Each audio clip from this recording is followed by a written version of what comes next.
చాలా మంది నుంచి వివరణలు వచ్చాయి. విద్యుత్ సంస్థల మాజీ సీఎండీలు ప్రస్తుత సీఎండీని కూడా విచారించాం. సోమవారం ట్రాన్స్కో జెన్కో మాజీ సీఎండీ ప్రభాకర్ రావు అస్సలు కీలక సూత్రధారి ఈయననే. ప్రభాకర్ రావు అప్పటి ప్రిన్సిపల్ సెక్రటరీ సురేష్ చందాను విచారించాం.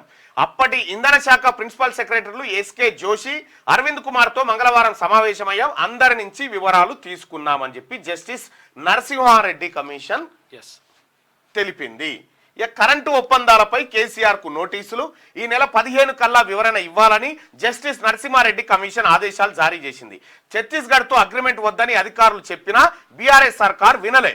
భారీగా ఖర్చు చేసి కరెంటు కొన్నారు. ఎంత నష్టం జరిగిందో తేలుస్తాం. టెండర్లు లేకుండా Bhadradri Yadadri thermal power plants నిర్మాణ పనులు.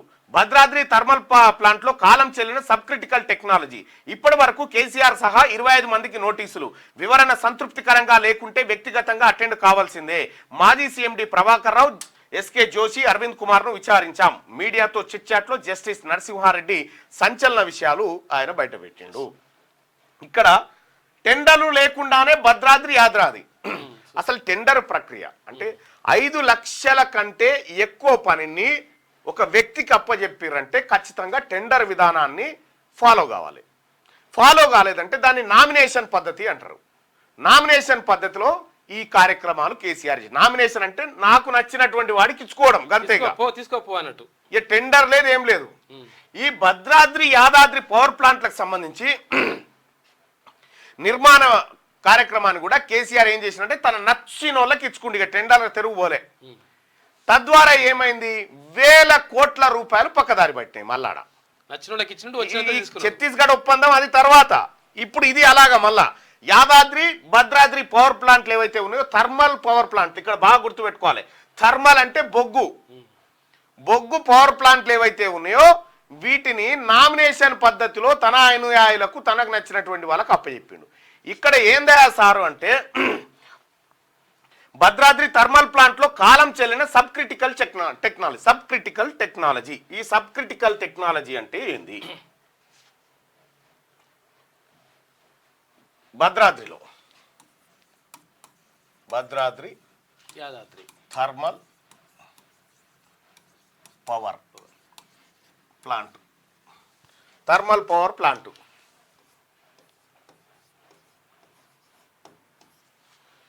ఇక్కడ ఏం జరిగిందంటే గతంలో ఒక కంపెనీ ఈ భద్రాద్రి థర్మల్ పవర్ స్టేషన్ కట్టడం కోసం ఇండియా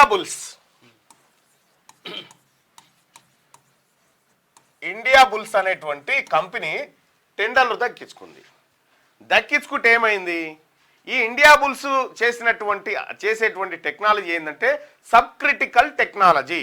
అంటే ఇక్కడ మన తెలంగాణలో ఉన్న బొగ్గు కాదు దానికి కావాల్సింది, విదేశీ బొగ్గు తెప్పించి కరెంట్ ఉత్పత్తి చేయాలి. జపాన్ అటువంటి దేశాల నుంచి తెప్పియాలి బొగ్గు. విదేశీ బొగ్గు తెస్తే ఈ కరెంట్ ఉత్పత్తి అవుతుంది. ఇది వయబుల్ కాని ప్రాజెక్టు. దీని ద్వారా ఆర్థిక భారం పెరిగిపోతుంది, ప్రజలు నష్టపోతారు అని తెలిసిన తర్వాత ఈ ఇండియా బుల్స్ కంపెనీ ఏం చేసిండు, ఆడికి జెండా వీక్కొని వెళ్ళిపోయిండు. ఈ ఇండియా బుల్స్ కంపెనీ ఏం చేసిండు, ఆఖరికి బిహెచ్ఎల్కి కొన్ని కోట్ల రూపాయల ఆర్డర్లు ఇచ్చిండు. ఏది ప్లాంట్కి సంబంధించినటువంటి మిషనరీ తయారీ కోసం ఇస్తే బిహెచ్ఎల్ తయారు చేసింది. ఈ బిహెచ్ఎల్కు కొన్ని డబ్బులే ఇచ్చిండు ఇండియా బుల్సోడు. కొన్ని డబ్బులే ఇచ్చి ఇది ప్రాజెక్టు ముట్టుకుంటే లాస్ అవుతట్టున్నామని చెప్పి ఇది నడమంత్రాడ వదిలిపెట్టి వెళ్ళిపోయిండు. వెళ్ళిపోయిన తర్వాత ఏమైంది, కేసీఆర్ వచ్చి మళ్ళా ఈ ఇండియా బుల్సోన్ తోటి మళ్ళీ చీకటి ఒప్పందం చేసుకొని ఇదే టెక్నాలజీతోని ఇదే బిహెచ్ఎల్కు మళ్ళీ చెప్పి మళ్ళీ ఇదే కార్యక్రమం దుకాణం తెరిచిండు. దీంతో నష్టం తప్ప లాభం లేదు. ఈ సబ్ క్రిటికల్ టెక్నాలజీ వాస్తవానికి చాలా మంది నిపుణులు సూచించింది ఏంటంటే కాళేశ్వరం ప్రాజెక్టులో కూడా మేడిగడ్డ దగ్గర ఫ్లో ఇట్లా వస్తుంది అనుకో, ఇట్లా పోతుంది. పోయేటప్పుడు ఏం చేసిరంటే ఎప్పుడైతే నీకు విద్యుత్ తక్కువ డిమాండ్ ఉంటుందో, విద్యుత్ రాష్ట్రంలో తక్కువ డిమాండ్ ఉన్నప్పుడు ఇక్కడ కిందికి పోయే నీళ్ళని మీదికి ఎత్తిపోయాలని చెప్పారు. ఎక్కువ డిమాండ్ ఉన్నటువంటి సందర్భంలో మళ్ళీ కిందికి వదిలిపెట్టి విద్యుత్ ఉత్పత్తి చేయాలని ఇటువంటి టెక్నాలజీని ప్రతిపాదన చేస్తే కేసీఆర్ దాన్ని తుంగలో వేసి తొక్కేసిండు అన్నట్టు. సో ఈ రకంగా ఈ సబ్ క్రిటికల్ టెక్నాలజీ ద్వారా భద్రాద్రి పవర్ ప్లాంట్ ఇక భవిష్యత్తులో ముందుకు పోయే పరిస్థితి లేదు. విదేశీ బొగ్గు కావాలి దానికి. ఈ ఇండియా బుల్స్ అనేటువంటి కంపెనీతో కేసీఆర్ ఆడినటువంటి డ్రామా. ఇగో ఈ కథలన్నీ బయటపడతా ఉన్నాయి. ఇటు ఛత్తీస్గఢ్ ఒప్పందము, ఇటు టెండర్లు లేకుండా భద్రాద్రి యాదాద్రి పవర్ ప్లాంట్ నిర్మాణ పనులు, ఆ తర్వాత కాలం చెల్లిన సబ్ క్రిటికల్ ఈ టెక్నాలజీని భూమి మీద ఎవడు వాడతలేడు ఇప్పుడుగా. అయిపోయింది దాని కాలం. అది అయిపోయినటువంటి కాలం చెల్లిన దాన్ని తీసుకొచ్చి ఈడ టెక్నాలజీ పెట్టి ఆ పాత సమాన్ ఏదైతే ఉందో పాత సమాన్, అరే నువ్వు ఇన్ని పైసలు కట్టినావు గారు ఆల్రెడీ, తీసుకొచ్చాడు పెట్టు, ఆ పైసలు మా రాముడు చూసుకుంటాడు, మిగతాది పైసలు కలిపి జర మందిని ముంచేద్దామని చెప్పి దిగిరు అన్నట్టు. అది ఇప్పటి వరకు కేసీఆర్ సహా 25 మందికి నోటీసులు జారీ చేశారని చెప్తా ఉన్నారు. అయితే ఈ కార్యక్రమానికి మొత్తం కర్మకర్త క్రియ ఎవరంటే ఈ మాజీ సీఎండి ప్రభాకర్ రావు, అరవింద్ కుమారు, ఎస్కే జోషి, వీళ్ళ ద్వారా కేసీఆర్ ఈ దందా నడిపించిండు. గత బీఆర్ఎస్ ప్రభుత్వ హయాంలో జరిగిన విద్యుత్ కొనుగోలు ఒప్పందాల్లో అవకతవకలపై బీఆర్ఎస్ అధినేత మాజీ సీఎం కేసీఆర్ కు జస్టిస్ నరసింహారెడ్డి కమిషన్ మరోసారి నోటీసులు అందజేసింది.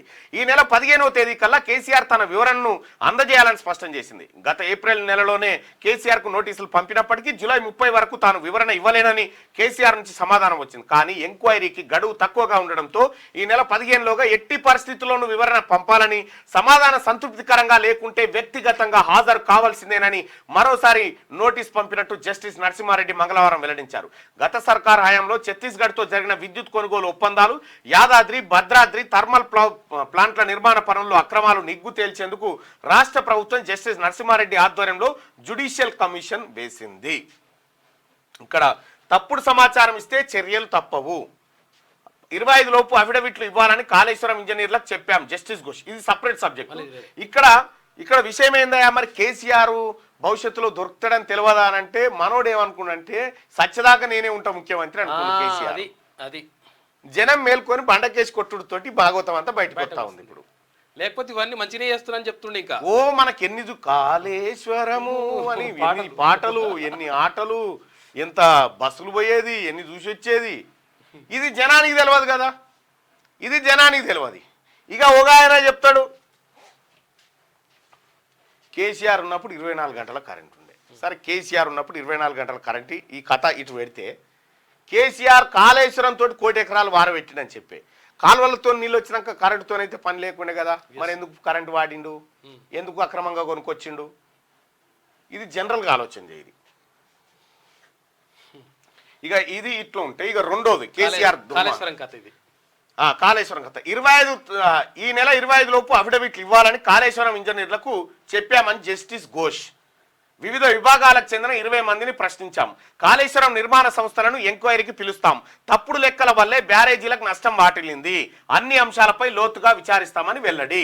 తప్పుడు లెక్కల వల్లే చెట్ల మీద ఇస్తరాకులు గుచ్చినట్టే కేసీఆరే నా బొట్టు రక్తం ఖర్చు పెట్టి కాళేశ్వరం కడితే కాళేశ్వరం పని, ఇంజనీరు లేడు, సిపాయి లేడు, తాపి మేసి లేడు, మొత్తం ఈయననే కూర్చొని కట్టినట్టుగా చెప్పిండు. ప్రతిదానికి నేనే బాధ్యత అని చెప్పిండు. తీరా అది పర్యబట్టి నోరు తెరవంగానే నాకేం సంబంధం అండి, ఇంజనీర్లు ఉంటారు కదండి, ఆ లాంగ్వేజ్ కూడా తెలియదండి నాకు, వారి అమ్మ అంత ఈజీగా తప్పించుకొని పడే.